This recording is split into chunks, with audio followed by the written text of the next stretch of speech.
अस्सलाम वालेकुम। Surface area and volumes chapter में एक्सरसाइज 13.1 आज हम क्वेश्चन नंबर 4 करने जा रहे हैं। इसके पहले 3 क्वेश्चन हमने मुकम्मल किए और मुझे उम्मीद है कि आपने वो अच्छी तरह से समझ लिए होंगे।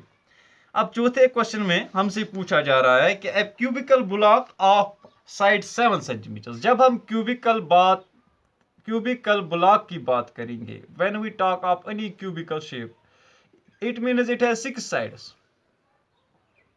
ठीक है ना? तो all the 6 sides are equal in dimensions.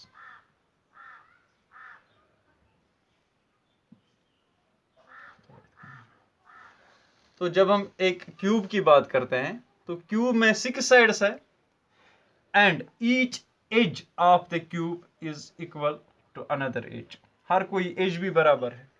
और सरफेस एरिया ऑफ क्यूब किसके बराबर होता है? क्योंकि इस चैप्टर में हम सरफेस एरियाज की बात करते हैं, that is 6 into edge square, अगर हम एज को एल लें।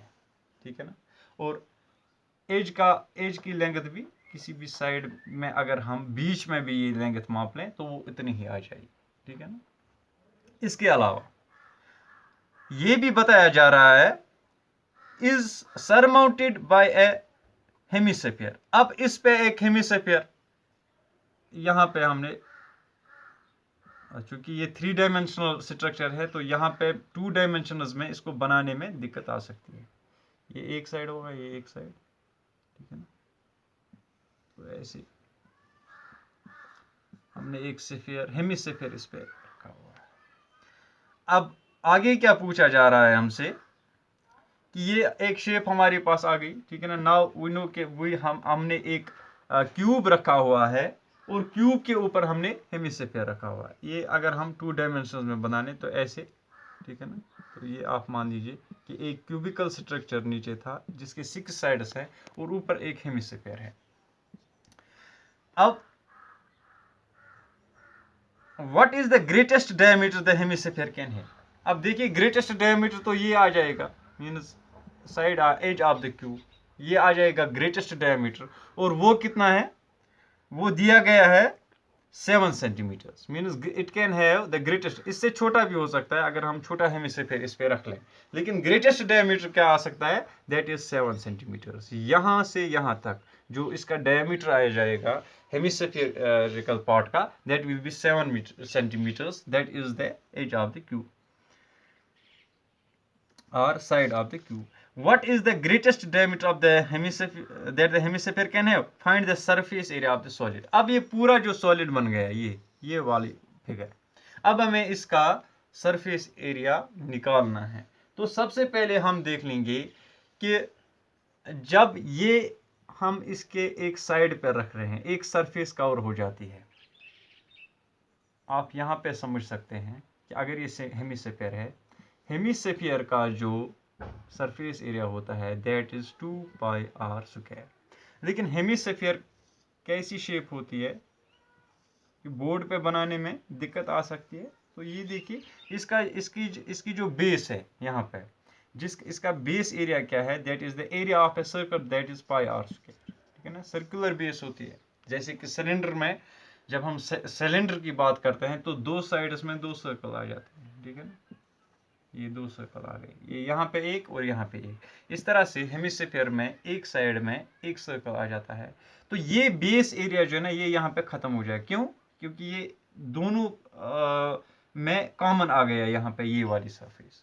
इसका मतलब है कि इसका जो सरफेस एरिया था 2 पाई आर स्क्वायर, वो तो अपनी जगह रहेगा। और इस क्यूब का जो सरफेस एरिया है दैट इज 6L स्क्वायर। तो क्वेश्चन की नवेद को समझने की कोशिश आप करें तो ये जो एरिया कवर हुआ यहाँ पे, क्योंकि अब ये इसमें हम जब कर्व्ड सरफेस एरिया निकालते हैं तो वो साइड्स का निकलता है, तो बीच वाला जो एरिया है मींस ये पाई आर स्क्वायर, ये इसमें से कम हो जाएगा। तो ये बात जहन में रखनी है। तो अब हम देख लेंगे सबसे पहले कि डायमीटर ऑफ द, जो हमें गिवन है, डायमीटर ऑफ या ग्रेटेस्ट डायमीटर जो आ सकता है किसका? Hemisphere. That is equal to 7 centimetre. ये ग्रेटेस्ट डायमीटर आ सकता है, ठीक है ना, ग्रेटेस्ट डायमीटर। अब इसमें भी हमें फिर रेडियस चाहिए होता है, therefore radius of hemisphere that will be equal to 7/2 centimetre, या 3.5 भी हम लिख सकते हैं, ठीक है। इसके अलावा edge of circle, sorry edge of cube that is equal to 7 centimetre, side के बराबर। नाउ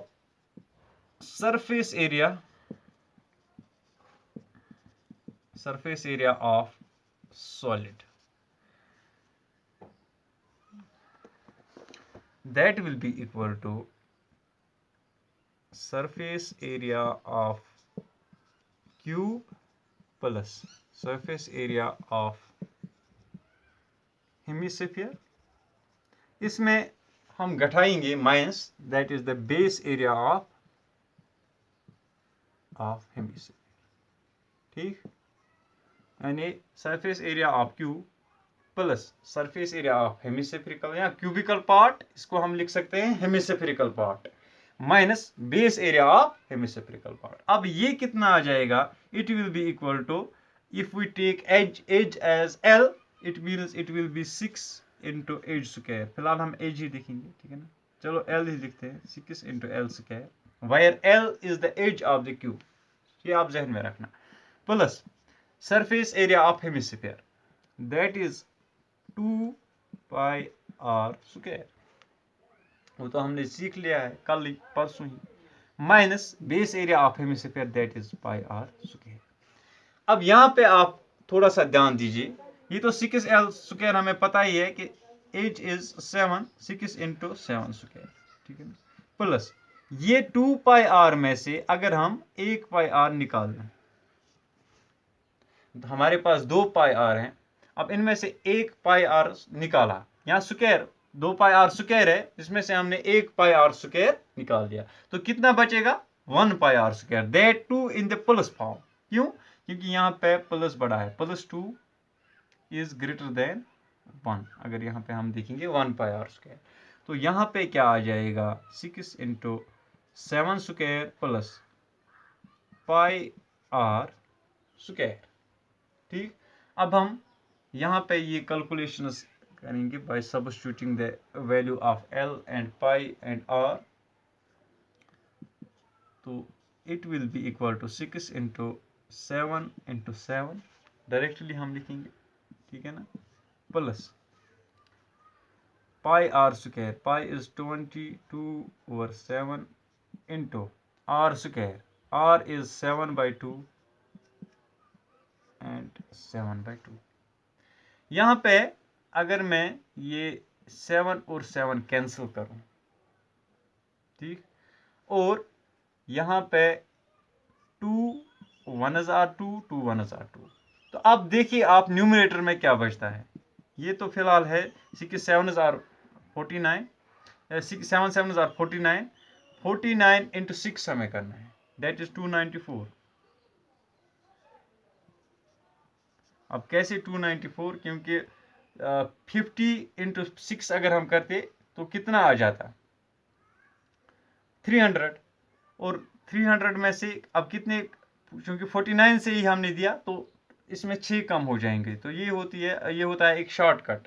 किसी भी अगर हम किसी भी जगह पे क्या करना चाहें, मतलब फास्ट मल्टीप्लिकेशन करना चाहें, या आप ऐसे भी कर सकते हैं, अगर ये 49 यहाँ पे है, 6 9 are 54, 6 4 are 24 plus 5 that is 29, तो 294 आ गया प्लस।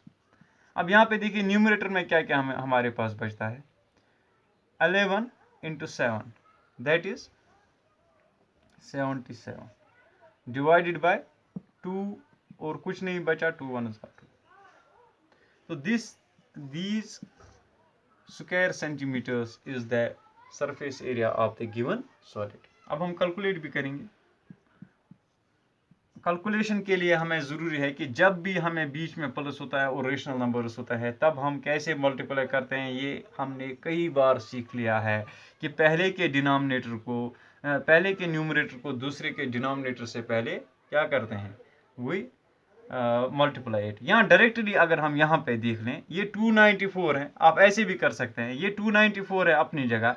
अब 77 को डिवाइडेड बाई 2 कीजिए। हम जानते हैं कि 38 और 38 कितने होते हैं, 76। 39 और 39 78 होते हैं, तो ये उनके बीच में आ जाएगा, ठीक है ना। It will B 38.5। बात समझ में आ गई कि 77 डिवाइडेड बाई 2 जो है दैट इज इक्वल टू 38.5। अब हमें क्रॉस मल्टीप्लिकेशन की जरूरत ही नहीं है अगर हम ऐसा करेंगे।